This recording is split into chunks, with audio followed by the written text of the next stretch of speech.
ICC world cup T20 മത്സരങ്ങൾ ശരിക്കും പറഞ്ഞാൽ എനിക്കിപ്പോൾ ഇടാൻ തോന്നുന്ന പേരെന്താ അറിയോ? വേൾഡ് ടെസ്റ്റ് 20 മത്സരം എന്ന് പറയേണ്ടി വരും. ഈ നടന്നു പോകുന്ന മത്സരങ്ങളൊക്കെ എന്ത് ദാരുണമാണ്. ചിലർ അതിനെ ന്യായീകരിക്കാന്ന് വെച്ചാൽ ബോളർമാർക്കൊരു മേൽക്കൈ നൽകുന്ന വേൾഡ് കപ്പും നമ്മൾ കാണണ്ടേ, ആ കളിയും നമ്മൾ ആസ്വദിക്കണ്ടേ എന്നൊക്കെയാണ് പറയുന്നത്. പക്ഷേ ബോളർമാർ നല്ല രീതിയിൽ പെർഫോം ചെയ്തോട്ടെ, അത് അവർക്ക് അതിൻ്റെതായ നല്ല നല്ല പേസ് പിച്ചുകൾ കൊടുത്ത്. ഇത് ഒരുമാതിരി സൂട്ടർ പോകുന്ന ഒരു അണ്ടർ ആം ക്രിക്കറ്റ് കളിക്കുന്ന പോലെയാണ് ചില പന്തുകൾ പോകുന്നത്. ബാറ്റ്സ്മാൻമാർക്കാണെങ്കിലും ബോളർമാർക്കാണെങ്കിലും ഇത്തരത്തിലുള്ള പിച്ചുകൾ വലിയ രീതിയിൽ അവരുടെ കഴിവുകളെ സപ്പോർട്ട് ചെയ്തതാണെന്ന് എനിക്ക് തോന്നുന്നില്ല. ആദ്യമായി വേൾഡ് കപ്പ് നടത്തുന്നതാണ് USA എന്ന് പറഞ്ഞ് അവർക്ക് ന്യായീകരിക്കാം. പക്ഷെ ICCക്ക് എന്ത് പറഞ്ഞ് ന്യായീകരിക്കാൻ പറ്റും?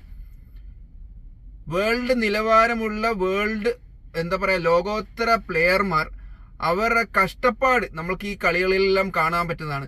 100 റൺസ് എടുത്തിട്ടാണ് ഈ ഓരോരുത്തർ ഡിഫെൻഡ് ചെയ്യുന്നത്. ഇപ്പൊ 100, 113 ആ ഒരു